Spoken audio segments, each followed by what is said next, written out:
Welcome to my YouTube channel TS academy. जैसा कि हमने आपको बोला था कि मैथ का सीरीज बाय सीरीज आएगा, तो आप पीछे देख रहे हैं कि चैप्टर फर्स्ट का मैंने पहला बेसिक इंट्रोडक्शन वीडियो मैंने बना दिया था कि रियल नंबर्स का चैप्टर फर्स्ट का बेसिक कॉन्सेप्ट क्या था। तो रियल नंबर का बेसिक कॉन्सेप्ट समझाते वक्त मैंने एक फार्मूला लिया था। पहले तो बेसिक मैंने नेचुरल नंबर, होल नंबर, ईटी से बता दिया था। तो मैंने बोला था चैप्टर का अकॉर्डिंग जो बेसिक कॉन्सेप्ट है वो जो पेपर में आता है वो आपका क्या था, वो यूक्लिड विभाजन एल्गोरिथम था। यूक्लिड विभाजन एल्गोरिथम में हमने क्या सीखा था, भाज्य बराबर भाजक गुना भागफल प्लस शेषफल, mean divisor into quotient plus remainder. तो जब हम डिविजर को और क्वोशिएंट को इनटू करके जब हम रिमाइंडर से ऐड करते, अर्थात भाजक और भागफल को गुना करते हैं और शेषफल के साथ ऐड कर देते, तब जो हमारा आता है, ठीक, वो हमारे भाज्य के इक्वल होता है। और इस मेथड से हम क्या करते हैं, एचसीएफ ज्ञात करते हैं। इस मेथड से हम क्या करते हैं, एचसीएफ ज्ञात करते हैं। अब देखते हैं कि इस मेथड से मैंने बोला था कि नेक्स्ट वीडियो में मैं क्वेश्चन कराऊंगा कि इस मेथड से मैं क्वेश्चन सॉल्व कैसे करते हैं, और बहुत ही मोस्ट इंपॉर्टेंट क्वेश्चन है पेपर के लिए। देखिए पहला फर्स्ट क्वेश्चन आपको देखना पड़ेगा। 135 और 225 के अंदर हमें क्या निकालना है, एचसीएफ निकालना है। अब देखिए 135 और 225 में ग्रेटर देन कौन है, 225 हमारा क्या है, बड़ा। तो हमें पहले ये नोट करना पड़ता है कि इसके अंदर सबसे बड़ा मान कौन है, ठीक है। तो 225 ग्रेटर देन 135, मतलब 135 से बड़ा है 225। अब 225 जब तुम्हें पता चल गया कि बड़ा है, तो सबसे ज्यादा जो बड़ा होता है वो कौन होता है, भाज्य। तो हम सबसे पहले क्या करेंगे, यूक्लिड विभाजन एल्गोरिथम द्वारा, या तो डायरेक्ट आप लिख दे यूक्लिड विभाजन परिमेय द्वारा। तो यूक्लिड विभाजन परिमेय द्वारा क्या हो जाएगा आपका, भाज्य बराबर भाजक गुना भागफल प्लस शेषफल, भाज्य बराबर भाजक गुना भागफल प्लस शेषफल। अब देखिए सबसे बड़ा कौन है, यहाँ पे 225 बड़ा है, तो भाज्य के नीचे आप क्या रख देंगे, 225 इक्वल भाजक कौन है जिससे हम भाग देते हैं, 135। अब इनटू, अब हमें भागफल पता नहीं है क्या आएगा और शेषफल पता नहीं है क्या आएगा। इसके लिए हम क्या करते हैं, इसके लिए हम यहाँ भाग दे देते हैं, किससे, 135 से हम क्या करेंगे, 225 को हम क्या करेंगे, डिवाइड कर देंगे। तो कितना टाइम जाएगा, यहाँ आपका 1 टाइम जाएगा, तो कितना आएगा 135, तो कितना आएगा 0 9। अब देखो 9, इसका मतलब क्या आया आपका, 90 आपका शेषफल आया, मतलब 90 आपका रिमाइंडर आया, ये आपका भागफल आया, क्वोशिएंट आया, और ये आपका क्या है, डिविजर आया। तो इसका मतलब भागफल हमारा कितना आया 1, और शेषफल हमारा कितना है 90, शेषफल हमारा 9।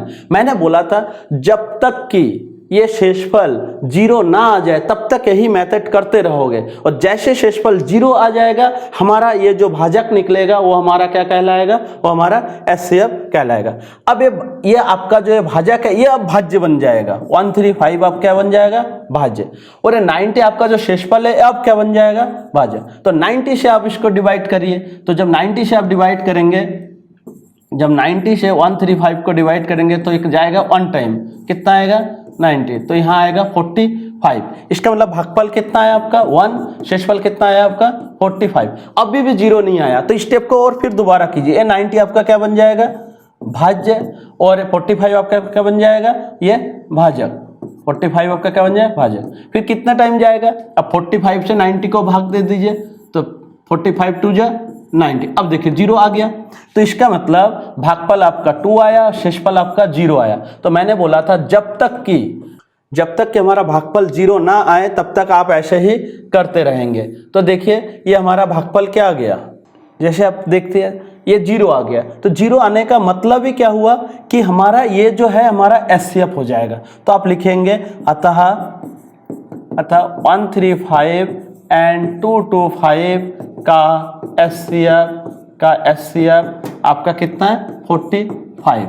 इसी तरह हम नेक्स्ट क्वेश्चन को देखते हैं। अब यदि आपको समझ में नहीं आया है तो आप कमेंट बॉक्स में लिख सकते हैं कि सर कौन से लाइन में हमें दिक्कत हो रहा था, या इस लाइन में फिर दोबारा थोड़ा समझा दीजिए। अब मेरे ख्याल से आगे का और 2 क्वेश्चन करेंगे तो आपका कॉन्सेप्ट और भी क्लियर हो जाएगा। तो नेक्स्ट क्वेश्चन देखते हैं। देखिए नेक्स्ट क्वेश्चन क्या है, 867 एंड 255।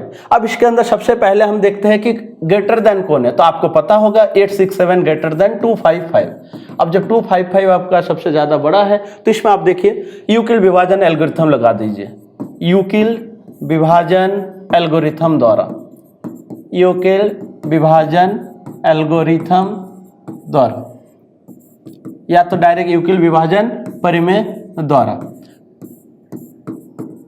अब देखिए यूक्लिड विभाजन परिमेय क्या कहता है, भाज्य बराबर भाजक गुना भागफल प्लस शेषफल। इसका मतलब भाज्य बराबर भाजक गुना भागफल, भागफल प्लस शेषफल।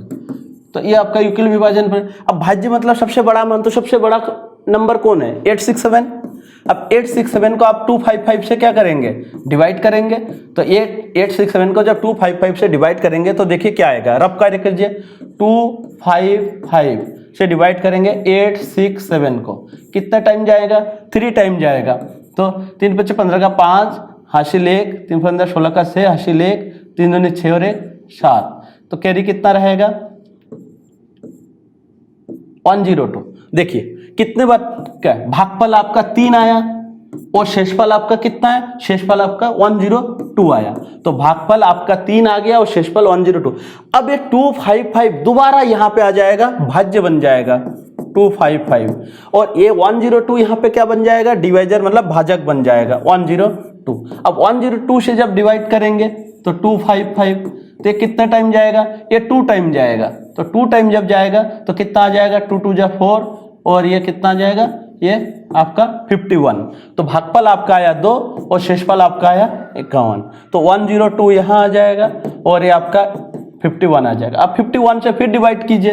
तो जैसे आप 51 से डिवाइड करेंगे, 51 से आप डिवाइड करेंगे तो यहाँ पे 102, इसको आप कैसे करेंगे, ये कितना टाइम जाएगा, 2 टाइम। तो कितना आ जाएगा, 102। तो देखिए ये भागफल आपका 2 आया और शेषफल आपका कितना आ गया, 0। तो मैंने बोला था जैसे शेषफल आपका 0 आ जाएगा तो यहाँ जो भाजक रहेगा वो आपका क्या हो जाएगा, HCF हो जाएगा। तो देखिए अतः 867 और 255 का HCF क्या हो जाएगा आपका, का HCF कितना हो जाएगा आपका 51। ये 51। इस तरह से आप तीनों क्वेश्चन कर सकते हैं। और आपका नेक्स्ट क्वेश्चन देखते हैं, 196 एंड 38220। अब ये आपका सेकंड नंबर क्वेश्चन है, ये आपका क्या कितना नंबर को है, सेकंड नंबर क्वेश्चन है। तो इसका क्या हो जाएगा, 196। अब देखिए 38220 ग्रेटर देन 196। आपको पता चल गया कि बड़ा कौन है, इतना बड़ा है और 196 छोटा है। तो यहां लगा दीजिए यूक्लिड विभाजन एल्गोरिथम, यूक्लिड विभाजन एल्गोरिथम मतलब परिमेय से डायरेक्ट कर दीजिए। तो क्या हो जाएगा, भाज्य बराबर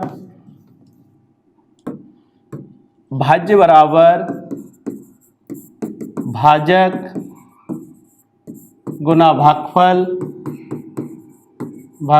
प्लस शेषफल। अब आपको पता है कि सबसे बड़ा मान कौन है, भाज्य 38220, भाजक है 196 इंटू भागफल, फिर आप इसको भगा देंगे, जो आएगा आपको यहाँ मिल जाएगा कि भागफल कितना है और शेषफल कितना है। तो 38220 कितना टाइम जाएगा, देखिए यहाँ कितना टाइम जाएगा, 196 का 1 टाइम, तो कितना आ जाएगा 196। तो यहाँ कितना आ जाएगा, क्या रहेगा आपका 186। अब देखिए 196 का तो 196 का भागा 186 में जाता नहीं है, तो आप क्या करेंगे, इस नंबर को आप उतारेंगे। तो इस नंबर को जैसे उतारेंगे तो यहाँ कितना टाइम जाएगा, यहाँ 2 उतर आएगा। अब 1862 में 196 का कितना टाइम भागा जाता है, डिवाइड करो। तो 196 का यहाँ कितना टाइम जाएगा, 9 टाइम। अब 9 से आप देखिए 9 × 6 = 54, कैरी रहा 5, फिर 9 × 9 = 81 और 5 86, कैरी रहा कितना आपका 8, फिर 9 × 1 = 9 और 8 कितना आएगा 9 × 1 = 9 और 8 17, तो आपका कितना आ जाएगा, यहाँ के 12 में से आपका 4 गए 8, कैरी रह गया 1, 7 9, हासिल 1, 7 1 8, ठीक है, इसका मतलब 98। अब देखिए 196 का 98 में जाता नहीं है, तो क्या करेंगे आप, यहाँ 0 उतार देंगे। तो जब 0 उतार देंगे तो आपका कितना टाइम जाएगा, 5 टाइम। तो 5 6 30 का 0, हासिल 3, ठीक है, 5 9 45 होते हैं, 48 का 8, हासिल 4, 5 6 5 4 9।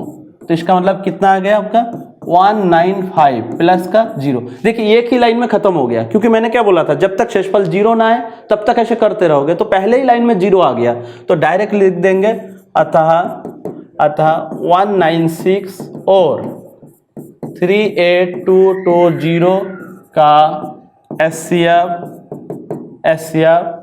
196 है। ये आपका क्या हो जाएगा, आंसर हो जाएगा। तो इस तरह से आप इसको रफ कार्य पॉज करके रफ कार्य भी कर सकते हैं कि हाँ किस तरह से भागा दिया है, और आप थोड़ा उसको ध्यान से देख भी सकते हैं। तो हमारा भाज्य और भाजक गुना भागफल प्लस शेषफल द्वारा HCF कैसे निकालते हैं वो हमने दिखा दिया है कि हाँ इस विधि द्वारा मेथड से हम HCF कैसे निकाल सकते हैं। अब देखिए सेकेंड नंबर क्वेश्चन क्या है। जो क्वेश्चन नंबर सेकेंड है, देखिए दर्शाइए कि कोई भी धनात्मक विषम पूर्णांक 6q + 1 या 6q + 3 या 6q + 5 के रूप में होता है या नहीं, जहां q कोई पूर्णांक है। तो q क्या है, कोई पूर्णांक है। अब हमें इसको शो कराना है। तो सबसे पहले देखिए 6q + 1, 6q + 3, 6q + 5 ये हमारा धनात्मक विषम पूर्णांक है या नहीं का रूप का होता है। इन्होंने बोल दिया है कि दर्शाना है धनात्मक विषम पूर्णांक इस रूप का होता है, अर्थात 6q + 1, 6q + 3 और 6q + 5 इस रूप में होता है। ये हमें खाली क्या करना है, दर्शाना है। तो उससे पहले हम क्या करेंगे, थोड़ा देखते हैं यूक्लिड विभाजन एल्गोरिथम क्या कहता है। भाज्य बराबर भाजक गुना भागफल प्लस शेषफल। इसी को मैं कैसे लिख सकता हूं, A बराबर BQ + R। देखो A हमारा ये डिविडेंड हो जाएगा, B हमारा डिवाइजर हो जाएगा और Q हमारा क्वोशेंट हो जाएगा, R हमारा रिमाइंडर हो जाएगा, मतलब भाजक भागफल इंटू भागफल प्लस शेषफल हो जाएगा। देखिए यहां पे देखा जाए, देखो BQ 6Q + R + 1, तो देखो BQ + R, BQ + R, BQ + R। तो इस तरह हम समझ सकते हैं कि ये भी इसी फॉर्म में दिया है जिस फॉर्म में ये दिया है। तो BQ + R, इसका मतलब हमारा A की वैल्यू क्या है, A की वैल्यू हमारा क्या है, BQ + R। तो B हम यदि यहां से कंपेयर करें तो B की वैल्यू क्या आ जा रहा है, B की वैल्यू 6 आ जा रहा है, और R की वैल्यू क्या आ जा रहा है। देखिए R की वैल्यू यदि मैं इस तरह से देखूं तो 1 है, 2 3 है, 5 है, लेकिन हमें R की वैल्यू एक B का मान जब आपके पास आ चुका है तो हमें ये पता होना चाहिए कि जो R की वैल्यू होगा, इसलिए जो R की वैल्यू होगा 0 हो सकता है, 1 हो सकता है, 2 हो सकता है, 3 हो सकता है और 5 हो सकता है। अब कैसे, यूक्लिड विभाजन एल्गोरिथम के अनुसार हमें ये पता होना चाहिए कि जो R की वैल्यू होती है वो या तो 0 के इक्वल होगी, जो R की वैल्यू होती है वो क्या होगा, या तो 0 के इक्वल होगा, या तो इसका मतलब जो R का मान होगा, जो शेषफल होगा वो या तो 0 से बड़ा होगा या 0 के बराबर होगा, और B से क्या हो जाएगा, छोटा हो जाएगा। इसका मतलब B से छोटा होगा शेषफल और R से बड़ा होगा। तो देखिए मैंने 0 रख दिया, इसका मतलब 0 के बराबर हो सकता है, 1 रखा, 2 रखा, 3 रखा, फिर सॉरी यहाँ पे 4 भी होगा, यहाँ पे 4 और यहाँ पे आपका 5। तो आप खुद ध्यान दीजिए B की वैल्यू हमारा कितना आया, 6 आया, और 6 आया, इसका मतलब 6 से कम होगा। तो देखिए 6 से कम, 0 1 2 3 4 5, 6 से कम है, इसका हमारा R का मान इस तरह से आ सकता है। तो जब आपको पता चल गया B की वैल्यू 6 है, R की वैल्यू इतना है, तो हमारा A का मान क्या हो जाएगा, A बराबर क्या हो जाएगा, इसलिए A बराबर, देखिए BQ, तो B की वैल्यू 6, Q की वैल्यू Q प्लस R की वैल्यू, पहले 0 रखेंगे तो इतना ही आएगा, फिर हम दोबारा ये निकालेंगे तो क्या आ जाएगा, A बराबर 6Q + 1 आ जाएगा, A बराबर 6Q + 2 आ जाएगा, ए बराबर 6q प्लस 3 आ जाएगा, ए बराबर 6q प्लस 4 आ जाएगा, ए बराबर 6q प्लस 5 आ जाएगा। इस तरह से हमारा ए की वैल्यू आ गया। ये आपको क्या दर्शा रहा है? एक बार 0 लेके किया मैंने, एक बार 1 लेके किया, एक बार 2 लेके किया, एक बार 3 लेके किया, एक बार 4 लेके किया, एक बार 5 लेके। लेकिन हमें शो किसको कराना है? हमें शो कराना, ध्यान देना, हमें सिर्फ पॉजिटिव ऑड इंटीजर मतलब धनात्मक विषम पूर्णांक ज्ञात करना है। तो इसमें से ये 2 हो गया, 0 हो गया, 2 हो गया, फिर जाके 4 हो गया। ये क्या धनात्मक तो है बट का विषम पूर्णांक है? नहीं। ये ऑड नंबर मतलब क्या है? इसका मतलब धनात्मक विषम पूर्णांक मतलब 1, 3, 5, 7, 9 ये सारे के सारे आपके विषम पूर्णांक होंगे, मतलब ऑड इंटीजर्स होंगे। बट हमें यहाँ पे क्या हो गया? ये 0, फिर जाके ये 2, फिर जाके ये 4, ये सारे के सारे क्या है? सम पूर्णांक है। तो चूंकि आप यहाँ पे रीजन देंगे, आप यहाँ पे रीजन देंगे, चूंकि 0, 2, 4 आदि सम पूर्णांक है, सम पूर्णांक है, अतः a बराबर 6q, 6q plus 2, 6q plus 4 धनात्मक विषम पूर्णांक नहीं होगा, धनात्मक विषम पूर्णांक नहीं होगा। अच्छा, जब आपको पता चल गया, जब पता चल गया कि ये वाला फंक्शन, आपको जब पता चला कि ये वाला और ये 6q प्लस 2 वाला और 6q प्लस 4 ये सम धनात्मक पूर्णांक है, तो जब आपको पता चल गया कि ये सम धनात्मक पूर्णांक है, तो फिर विषम धनात्मक पूर्णांक कौन कौन है? ये देखिए, ये वाला हमारा है विषम धनात्मक पूर्णांक, ये हमारा है विषम धनात्मक पूर्णांक, ये हमारा है विषम धनात्मक पूर्णांक। तो बस यही हमें शो कराना था कि हाँ, धनात्मक विषम पूर्णांक इस रूप का होता है। तो यहां लिख देंगे,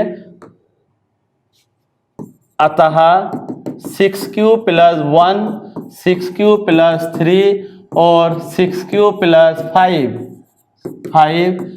एक धनात्मक विषम पूर्णांक है, एक धनात्मक विषम पूर्णांक है। इस तरीके से आप क्वेश्चन को आसानी से कर सकते हैं। एक आपको धनात्मक विषम पूर्णांक समझना पड़ेगा, धनात्मक सम पूर्णांक। सम जब भी आएगा तो 2, 4, 6, 8, विषम जब भी आ जाएगा 1, 3, 5, 7 etc। इस तरह से आप समझ सकते हो कि हाँ, इस तरह से हो सकता है। तो अब नेक्स्ट क्वेश्चन देखते हैं। देखिए, नेक्स्ट क्वेश्चन क्या है? किसी परेड में 616 सदस्य, मतलब टोटल सदस्य कितने? 616 वाली एक सेना की टुकड़ी को 32 सदस्य वाले एक आर्मी बैंड के पीछे मार्च करना है। दोनों समूहों को समान संख्या वाले स्तंभ में मार्च करना है। उन्हें देखो, अधिकतम संख्या क्या है? तो जब भी अधिकतम संख्या पूछे, देखो एक न्यूनतम संख्या, एक अधिकतम संख्या। यदि न्यूनतम संख्या पूछता तो एलसीएम निकालता, यहाँ अधिकतम संख्या पूछा, इसका मतलब एचसीएफ निकालेंगे। तो जाहिर सी बात है, एचसीएफ निकालने की हमने अलग अलग विधि बचपन से ही सीखी है, लेकिन यहाँ पे सिर्फ यूक्लिड विभाजन परिमेय द्वारा ही लगाएंगे। तो आपको सबसे पहले तो ये डिसाइड करना है कि सबसे बड़ा मान क्या है। सबसे बड़ा मान क्या है? देखिए, सबसे बड़ा कौन है? 616 ग्रेटर देन 32। तो इन दोनों में आपको क्या निकालना है? एचसीएफ निकालना है। और एचसीएफ निकालने के लिए आप कौन सी विधि अपनाएंगे? यूक्लिड विभाजन परिमेय द्वारा आप करेंगे, यूक्लिड विभाजन परिमेय से आप करेंगे। तो क्या हो जाएगा? a बराबर बी क्यू प्लस आर, या तो आप डायरेक्ट उसी विधि से ही कर दिए, मतलब भाज्य बराबर भाजक गुना भागफल प्लस शेषफल। देखो, सबसे बड़ा मान कौन है? 616। तो ये आपका भाज्य हो गया। और भाजक मतलब जिससे आप भाग देंगे, तो यहाँ 32। अब आपको ये नहीं पता है कि भागफल क्या है और शेषफल क्या है, तो आपको पता करने के लिए क्या करना पड़ेगा? यहाँ 32 से आप क्या कर देंगे? इसको डिवाइड करेंगे। तो 32 से इसमें कितना टाइम जाएगा? 1 टाइम। तो 1 टाइम कितना आ जाएगा? 2 आ जाएगा। आपका कैरियर कितना आ जाएगा? इसमें 9, और यहाँ कितना आ जाएगा? 2। अब देखिए, 32 का 29 में डिवाइड नहीं जाता है, इसका हम क्या करेंगे, इसको उतारेंगे, तो इसको उतारेंगे तो 6 टाइम, तो कितने टाइम जाएगा, 9 टाइम। 9 दूनी 18 का 8, हासिल 1, 9 तिया 27 और 1 28, तो कितना आ जाएगा, 8 हासिल 1 0। तो ये आपका कितना आ गया, आपका यहाँ पे आएगा भागफल आएगा 19 और रिमाइंडर आ गया 8, तो रिमाइंडर क्या आ गया 8। अब देखिए जब तक 0 ना आए तब तक आप हल करते ही रहेंगे। तो 32 को यहाँ पे लाइए, यहाँ पे आ जाएगा वह भाजक, मतलब भाज्य बन जाएगा, और 8 आपका क्या बन जाएगा, आपका बन जाएगा भाजक। अब 8 से डिवाइड करो तो देखिए 8 से जब 32 को डिवाइड करेंगे तो जाएगा 4 टाइम, ठीक, और यहाँ कैरी कितना रह जाएगा, मतलब रिमाइंडर कितना रह जाएगा 0। इसका मतलब मैंने बोला जब तक भागफल 0 ना आए तब तक आप ऐसे करते रहेंगे। तो इसका मतलब आपका 0 आ गया, तो इसी में ही आपका क्या आ जाएगा, एचसीएफ आ जाएगा। तो यहाँ लिख देंगे अतः 616 और 32 का एचसीएफ इक्वल टू कितना है, 8 है। तो यहाँ बोला गया कि दोनों समूहों को समान संख्या वाले स्तंभों में मार्च करना है, उन स्तंभों की अधिकतम संख्या कितनी है, तो आप खाली यहाँ लिख दोगे उन स्तंभों की, अतः उन स्तंभों की अधिकतम संख्या 8 है। तो इस एक्सरसाइज से जो मोस्ट इंपॉर्टेंट है क्वेश्चन है, मैंने आपको करा दिया श्री भाई। अब देखिए 2-3 चीजें याद रखना, यूक्लिड विभाजन एल्गोरिथम, भाज्य बराबर भाजक गुना भागफल प्लस शेषफल। फिर विधि क्या है, पहले तो हमें देखना है कि बड़ा कौन है छोटा कौन है। अब यदि एक बार हमें पता चल गया कि इसमें से बड़ा कौन है और छोटा कौन है, तो एकदम सिंपल बात है कि बड़ा छोटा देखेंगे, बड़े छोटे के बाद हम खाली ये देखेंगे कि हाँ जब तक कि शेषफल शून्य ना आए तब तक वही मेथड अपनाते रहेंगे। जैसे शेषफल शून्य आ जाएगा हम क्या करेंगे, जो भाजक रहेगा उसी भाजक को हम क्या कर देंगे, एचसीएफ कर देंगे। और यही एक ही एक्सरसाइज 1.1 में से यही एक क्वेश्चन है, आप सारे क्वेश्चन लगाओ बट इसी क्वेश्चन में पूरा का पूरा फोकस कर दो, चाहे हार्ड भी लगे 10 बार करो, लेकिन यही क्वेश्चन को बार बार हल करो। ये 1 नंबर क्वेश्चन और इसी में से ही क्वेश्चन आपका आएगा। नेक्स्ट वीडियो है आपको बहुत इजी नेक्स्ट एक्सरसाइज का दिया जाएगा और बहुत सरल भाषा में आपको सिखाया जाएगा। Thank you so much.